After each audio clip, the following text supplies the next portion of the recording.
Hello and welcome back to episode 4 of Faceoff, UCTV's very own Hockey East breakdown show. I'm Ben Roy. And I'm Stefan. Today, we will recap our men and women's ice hockey team's weekend series as well as take a dive into the conference standings. Stay tuned as we have a lot to unpack on this edition of Faceoff.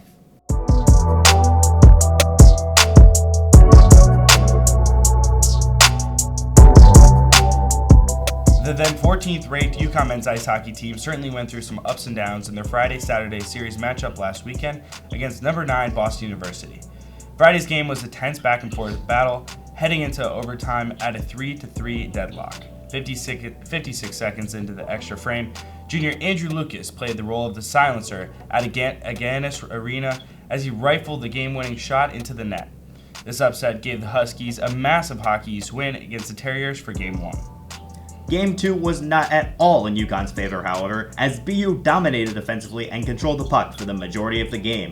Although Ryan Twerberg scored twice, the Terriers' Matt Brown did likewise to help contribute to his team's 5-2 win over the Huskies. UConn finished a critical weekend at 1-1 and suffered their first loss of the season.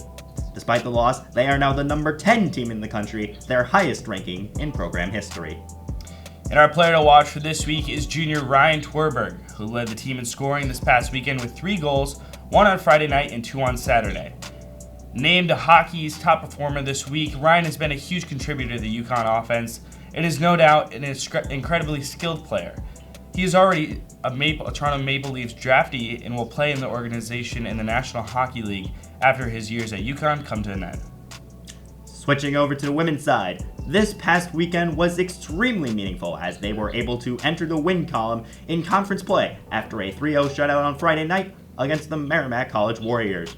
They tied the second game of the home-and-home series on Saturday after being down 2 goals, but cashed in on an extra Hockey East point as senior Claire Peterson scored the lone goal in the shootout. Our player to watch for this week for the women is sophomore goaltender Tia Chan. Chan, also a Hockey East top performer, recorded a clean sheet on Friday night in UConn's 3-0 shutout win after saving all 14 shots that came her way. She then went on to be the hero for the Huskies on Saturday, making 3 critical saves in overtime that sent the game into a shootout, where she saved all the shots she faced to allow her team to go on to win the game. Given that not every team has had a conference matchup in the men's league, we will not go through their standings this week.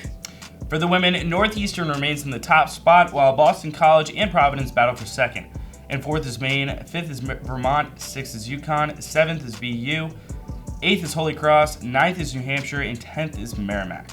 Coming up this weekend, we have 5 pairs of Friday-Saturday series on the women's side. Maine visits UConn for 2 games. Number 15 Boston College goes to number 14 Vermont. Number 13 Providence and number 6 Northeastern play a critical home-and-home series.